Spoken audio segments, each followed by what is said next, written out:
Okay, so try to do a little video here to show what's going on. So the DMC is now connected with a USB cable to my Mac, and MIDI cable is just going to the timeline. There's nothing else connected. So what's going on now, excuse the noise, Saturday morning. So what's going now is that the DMC is outputting MIDI clock at 122 BPM. In Ableton, it's still got its internal, whoa, where's my finger? It's got its internal BPM set to 77. So what you gotta do, you gotta go to your settings, and here make sure that your input is set, sync is set to on. When you click that button on, see, it's gonna create an extra button there called external. And then once that's set, you just push that button, and now Ableton is, it's disabled, the clock is disabled on Ableton, it's grayed out, and it's getting its MIDI sync data from an external source, in this case the DMC.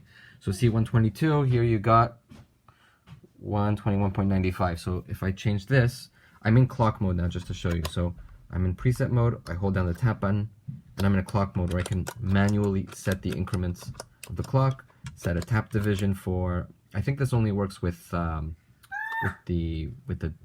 tap tempo physical outputs, not with MIDI.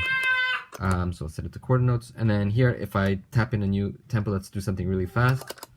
Okay, we're at 272, and then there we go, it's catching up, and there it is, and then it's synced. So you can have everything synced through here. Now, if I turn off this clock, and then in Ableton, oh, I'm gonna do the opposite. I'm gonna have Ableton be the master for external devices. So now the disaster area, so it's now the disaster area is receiving the output of MIDI coming from Ableton.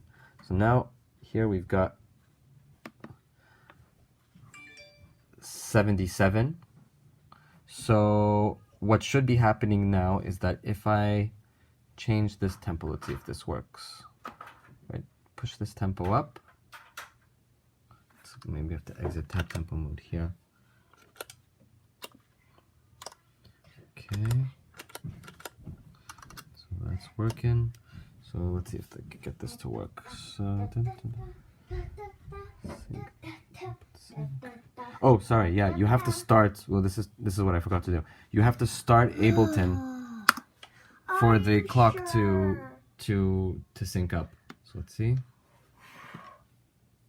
No, it didn't work. Okay, I'm gonna do another video. I'm gonna call them together when I figure out what's going on there. Yeah, okay, I got it to work. I don't know what I had to do. I just had to reset Ableton. I'm not sure what happened. So I have it set up in the menu here. See, disaster output on, and the clock is start on the DMC. So now if, here the tracker is running on Ableton. So if I increase that to 105, there it is on the timeline, 105. So now Ableton is the master, and it sends it through the DMC. And to set up the DMC to, excuse me one second, I'm gonna pull that out. To set up the DMC to receive MIDI, you hold down these two buttons when it's in Gen 3. And then in setup mode, you gotta make sure that there's an input channel selected. Oh, there wasn't, and it still worked. Well, that's a surprise for me. So I guess you don't have to set up an input channel, so that's good news.